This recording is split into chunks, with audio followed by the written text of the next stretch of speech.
The Senkaku Islands are a group of uninhabited islands controlled by Japan in the East China Sea. Japan's sovereignty over the territory is disputed by China. This flashpoint could result in an all-out confrontation between Japan and China, with China being the aggressor. In recent years, China has paid significant attention to its military. China's defense budget has increased tenfold in the last 25 years, which has funded the construction of an ocean-going navy, a modern army and an efficient air force. In particular, Chinese Navy has been strengthened to a large extent with recently fielded aircraft carrier, Liaoning, as well as fleets of submarines, destroyers, frigates, corvettes, replenishment ships, and amphibious assault ships. In this video, we will analyze how USA and India can help Japan in thwarting any Chinese aggression.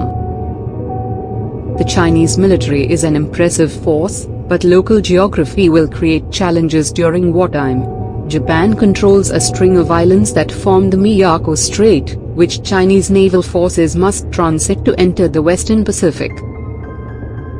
Properly fortified, the Japanese-held Ryukyu Islands could conceivably block passage of the strait altogether. Japan could use the Akos Islands to execute an anti-access, area denial plan in the Miyako Strait.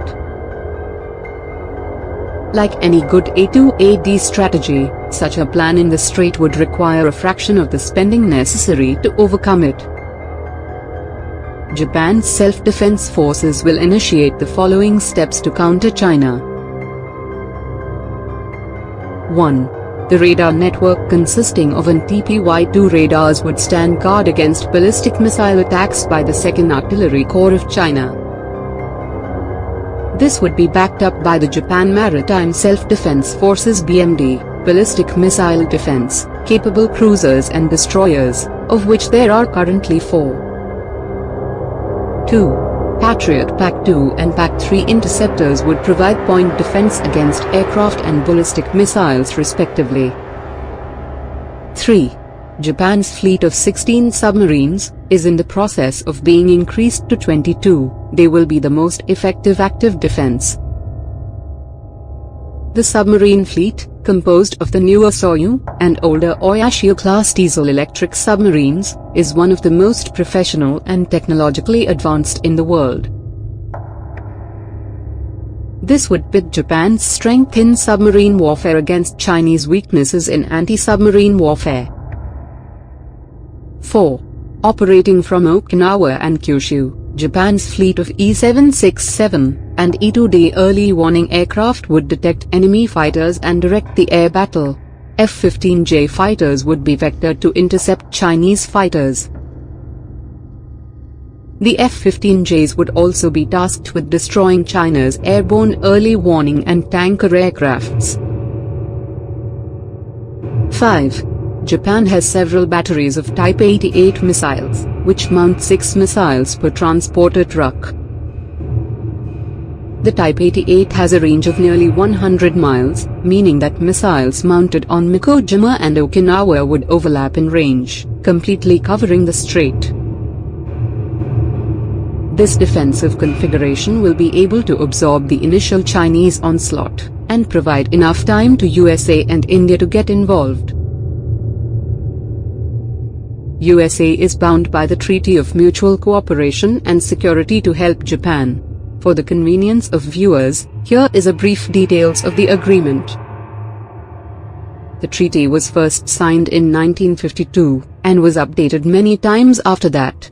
Since Japan was disarmed after World War II, USA through this treaty, agreed to come to Japan's aid in case Japan was attacked by any other country.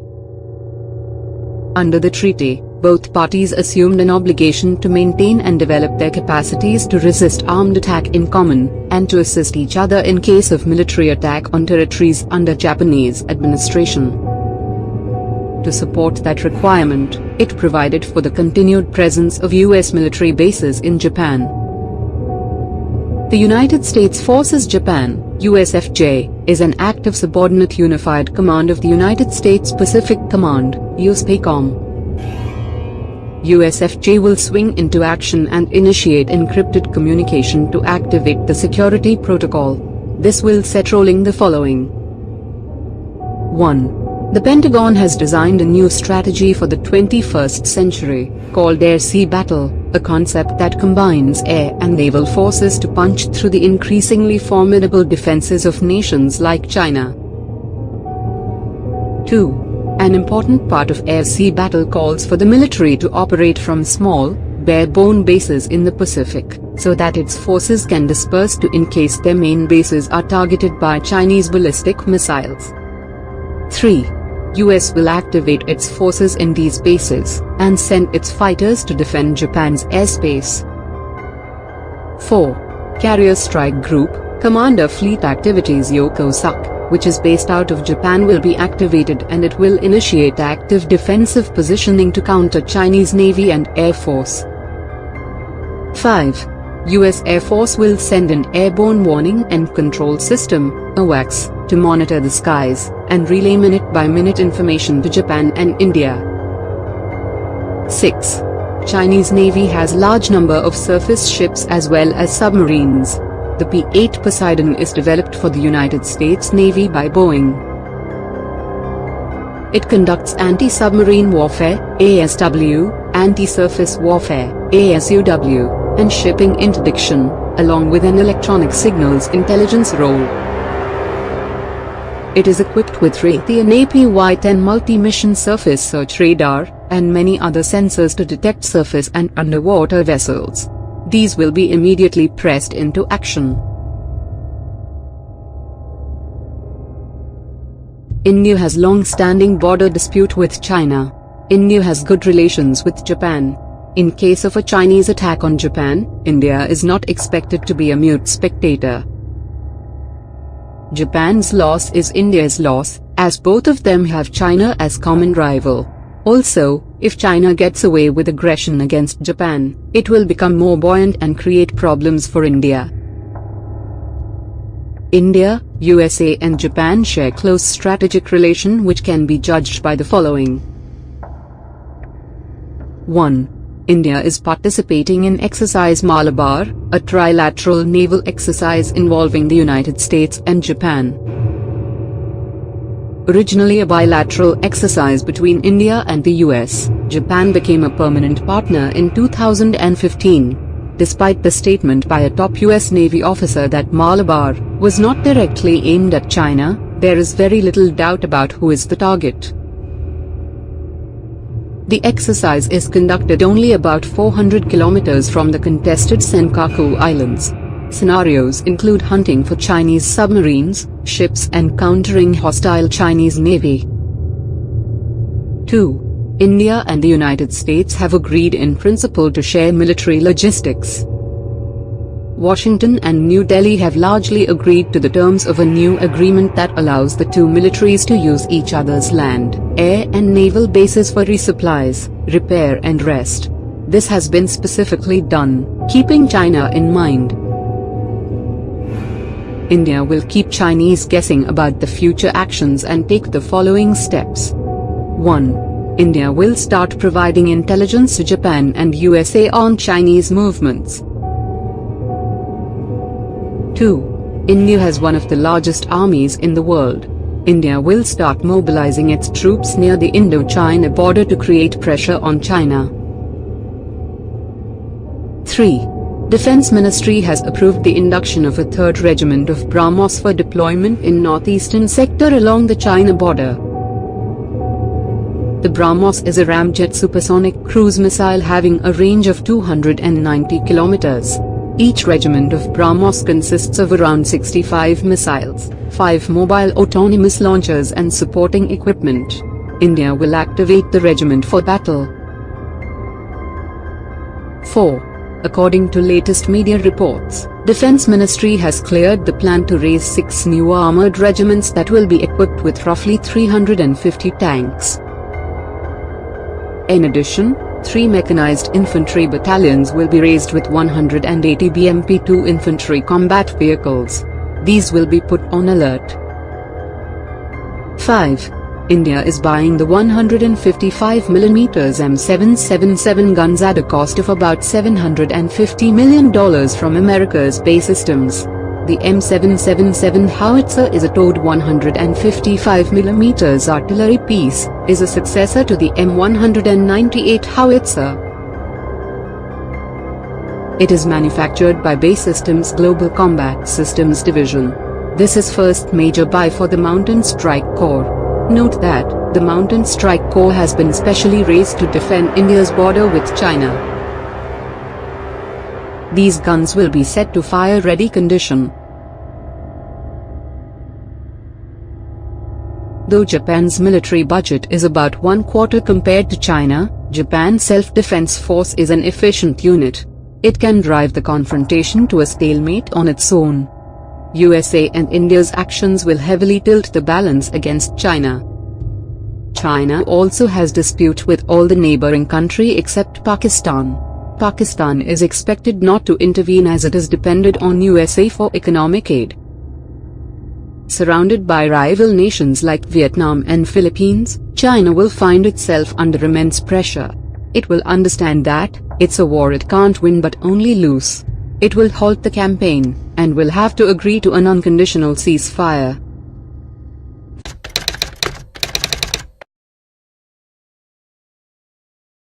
In recent past, China has been very aggressive in its posturing, and has shown intent in expanding its spheres of influence. There has been several border incursions and standoffs. In this video, we have listed 5 weapons that India is deploying to meet the Chinese challenge. The weapons are listed in increasing order of impact. Number 5. India is buying 145 M777 guns at a cost of about $750 million from America's BAE Systems. The M777 howitzer, a towed 155mm artillery piece, is a successor to the M198 howitzer. It is manufactured by BAE Systems Global Combat Systems Division. Under Make in India initiative, the gun's assembly, integration and testing will be shifted to India. This is first major buy for the Mountain Strike Corps. Note that, the Mountain Strike Corps has been specially raised to defend India's border with China. Artillery pieces don't get much limelight when compared to fighter jets or missiles, but are one of the most effective weapons in large-scale wars. They can obliterate armored regiments or infantry divisions, and can block the enemy from capturing territories. The M777 is designed with weight and size in mind. It is lighter than any other 155mm howitzer, having a weight of only 4,100 kilograms. The lighter weight and smaller size allows the M777 to be transported by the C-17 and C-130J aircrafts, CH-47 helicopter as well as trucks with ease. Number 4. Chinese Navy has large number of surface ships as well as submarines. To counter this, India has acquired 8 P-8I Poseidon, and has approved further purchase of 4 more which will be delivered next year. P-8I is a customized export variant of the P-8A for the Indian Navy. The P-8 Poseidon is developed for the United States Navy by Boeing. It conducts anti-submarine warfare, anti-surface warfare, and shipping interdiction, along with an electronic signals intelligence (ELINT) role. It is equipped with Raytheon APY-10 multi-mission surface search radar, and many other sensors to detect surface and underwater vessels. It carries torpedoes, depth charges, SLAMER missiles, Harpoon anti-ship missiles, and other weapons for offensive intervention. Having a combat radius of 2,222 kilometers, it is ideal for patrolling the vast Indian Ocean region, and neutralizing enemy vessels. Number 3. BrahMos is the only supersonic cruise missile in the world. It is jointly developed by Russia and India. It has a range of 295 kilometers, and travels at speeds of 2.8 to 3 Mach. It can be launched from submarines, ships, aircraft or land.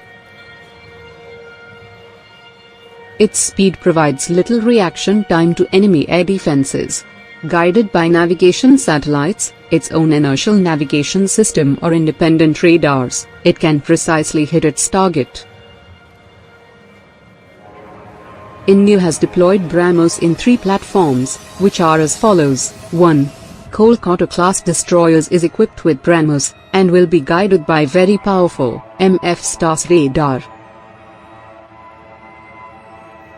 2.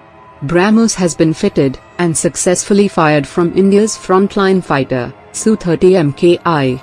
3. Army is inducting a regiment of land-launched BrahMos, in Arunachal Pradesh, along the China border. Chinese do not have a defense against BrahMos. There is only one defense system in the world, known to have high chances of defending against BrahMos, that is, Barak 8, which is jointly developed by India and Israel. Number 2. INS Arihant is the lead ship of India's Arihant class of nuclear-powered ballistic missile submarines. The 6,000-ton vessel was built under the Advanced Technology Vessel Project. It is India's first nuclear-powered submarine.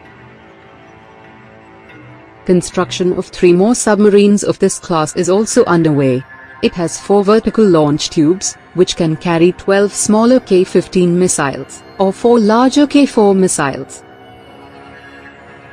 K-15 is a nuclear-capable submarine-launched ballistic missile with a range of 700 kilometers.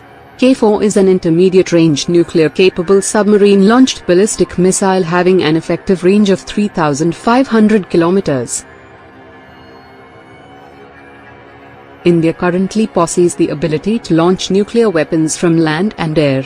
Arihant, armed with K-series missile, will complete the nuclear triad with the capability to launch nukes from sea. This way India will have a very reliable second strike capability and deter China from any misadventure. Number 1. Agni-5 is an intercontinental ballistic missile developed by the Defence Research and Development Organisation, DRDO, of India. Though the reported range of Agni-5 is 5,800 kilometers, it is widely believed that Agni-5 has a range of 8,000 to 10,000 kilometers. Even with stated range of 5,800 kilometers, it can hit most parts of China. It carries a 1.5-ton warhead, has a speed of 24 Mach and accuracy of less than 10 meters. Though exact details are classified, it is widely speculated that Agni-5 feature multiple independently re-entry vehicle (MIRVs), with each missile being capable of carrying 2 to 5 separate nuclear warheads. It is India's most powerful deterrence against any Chinese aggression. Above the clouds, high in the Himalayas, the old Silk Road climbs through 14,000 feet to the Natula Pass, where 2 immense nations meet. It's here that India comes face to face with China. 40 years ago, they fought a fierce frontier war. Now, finally, the border is reopening for trade. Symbol of epic change in both countries as they dash for growth and new riches. India and China together will shape much of this century for all of us. But who will be the winners and losers as they race each other to the top of the world? I'm setting off on a journey through China and India to watch the race unfold. First Shanghai, and the Chinese sprint from the very start. Welcome to take our backup train. The airport train pushes through 430 kilometers per hour, 270 miles per hour, for a mere 8-minute journey.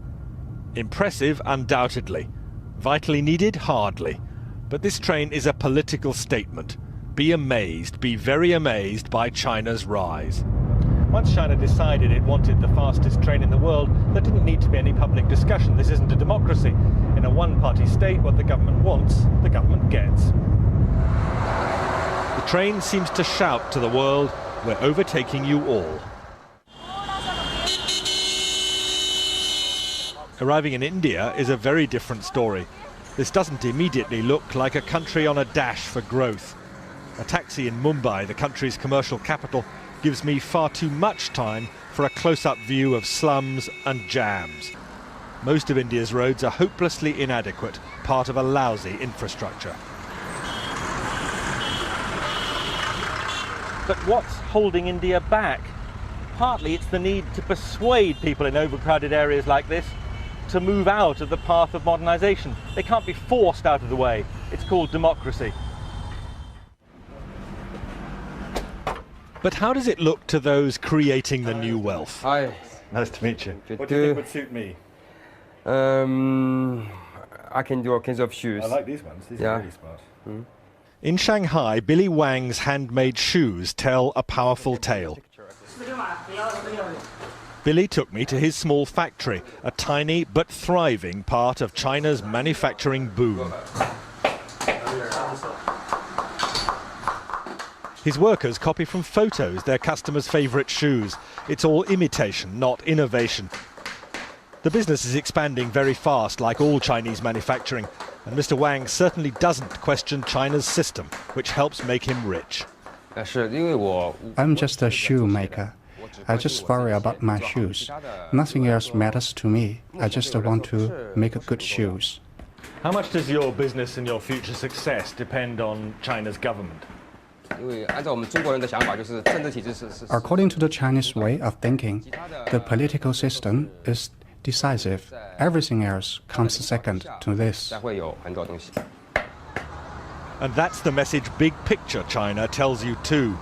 In the new Shanghai, with its soaring temples of capitalism, the fast track to wealth has been produced by a rigid political system, communist in name only now.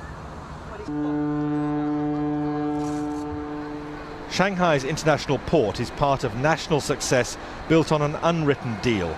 Business stays out of politics, especially when the political system delivers so much. The port director told me he's immensely proud of what's been achieved. This area is for refrigerated containers. Over there, those are for hazardous materials. Most of these are for normal dry goods. This whole port was built in 1990. Every year, we're growing by 25%.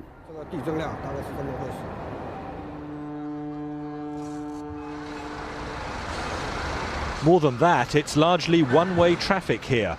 China doesn't buy much overseas, but produces vast quantities of goods for sale. China's achievement is simply staggering. Single-minded, one-party government making clear decisions which mean that China dominates the export world. It's staggering to watch this.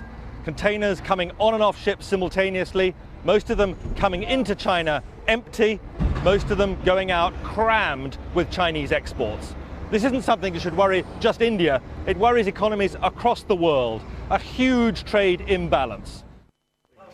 Basically, we have a lot of construction going on right now just before the monsoons. But in India, young risk-takers are not dismayed by China's success. The story of Tarun Tadani in Mumbai is typical. All our designs are basically finalized. Tarun is a man in a hurry to share in India's consumer boom, happening now. Tarun, still only 22, cut short studies in America to create this fashion accessories business.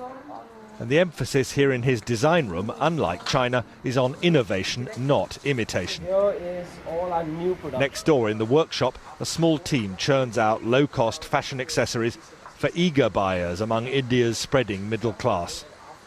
Tarun insists India's cheap labour combined with superior design skills make a winning formula. We never copy directly. We spend so much time, consistently trying to make new products, new designs, new things out there, finding new trends, just keep developing in new styles. So is this an exciting time to be doing business in India? It's an exciting time because you can see things happening, India is moving very fast, but it's like a boat. But if we don't, if we can sail or we can even sink. I can't speak for the future, but I can definitely say it is definitely bright. It's a good path, and I think we are on the right track. And big picture India? Well, that stress on skills drives heavy industry too. Here at Mukand Steel, they can't compete with China's bulk bog standard production. Instead, they make only high-value specialist steels, meeting Europe's most exacting standards. I'll tell you, life does not get hotter than this. At the heart of a steelworks in India, midsummer, it's almost unbearable. But the Indians are justifiably proud of what they're doing here, not just competing with huge producers like China with a massive output of bulk commodity steel, but here making some of the world's finest high-grade steel, competing with anything that can be produced in other parts of the industrialized world. Most of this steel meets India's enormous demands, but also goes for export. This is an area of heavy industry where India sees opportunities for massive growth over the next 10 or 15 years, and where the Indians are convinced they have a huge edge over China. Outside, away from the intense heat, I hear some fighting talk from the marketing director. India can catch up and then overtake China. And I don't think China can sustain this kind of high growth rate here for next 3 to 5 years. Is India While going to India's growth rate for last year was 8.5% GDP, the current year has begun with 9.5% in first 2 months. And I think as we go along, we see acceleration of the growth rate as all the industry segments are.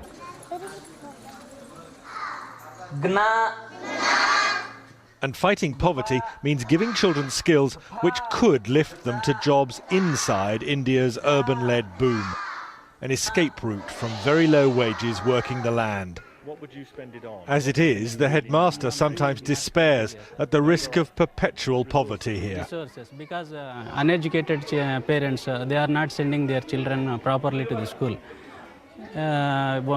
Absentees, their children absentees, they are at least continuously nearly 10 to 15 days they are absenting. By that way, will not understand lessons properly. But if they get better educated, will that give them a different chance in life than their parents? I mean, is the future for them better? Definitely, sir. Definitely.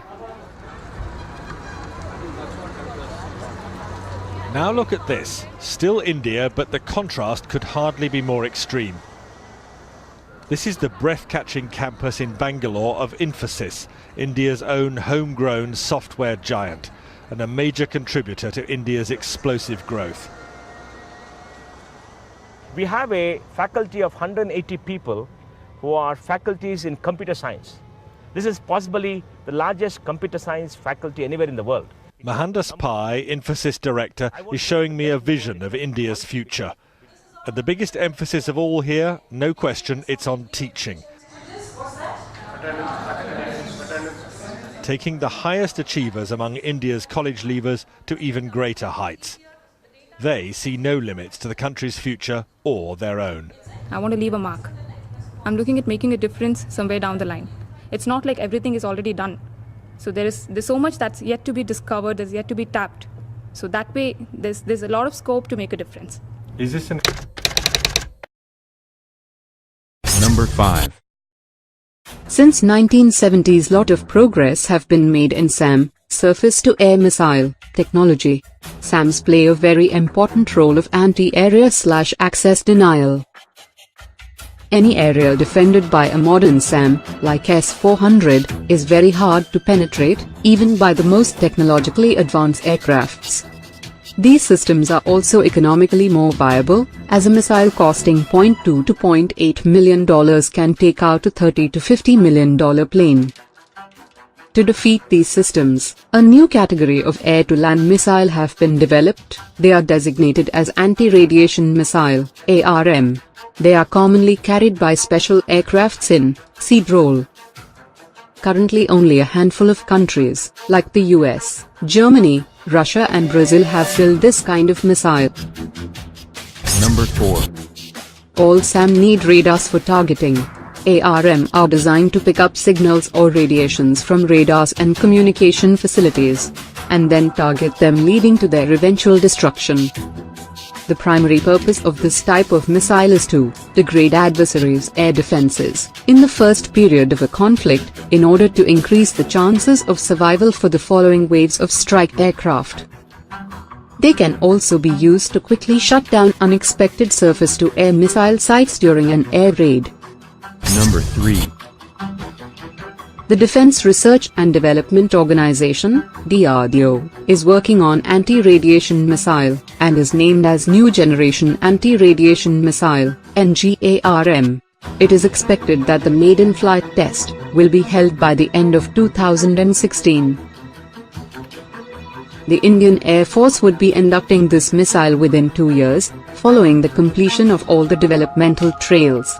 The missile is of indigenous development, including its seeker. This seeker is placed in the front end of the missile, and picks up various radio frequencies. Number 2. The missile is a single-stage, solid-fueled system, and will be using dual-pulse propulsion system instead of thrust propulsion. This is the first time DRDO is using a dual-pulse propulsion system. The missile will initially coast by firing the first pulse. The second pulse will be initiated just before interception of the target, that is the terminal phase. The missile has a range of 100 km to 125 km. Number 1. The missile will be mounted on India's frontline air superiority fighter, the Sukhoi Su-30 Mki, and the indigenous multi-role fighter, HAL-LCA. Currently the Air Force equips its Su-30 Mki fighters with the Russian Kh-35 missile, and uses the French Martel anti-radiation missile on its Jaguar and Mirage aircrafts. The Air Force is negotiating to buy AGM-88 missiles from the US, and plans to induct more than 1,500 in the next 5 years. It is expected that once the indigenous missile is developed, it will be used in conjugation with the above-mentioned missiles. Thanks for watching.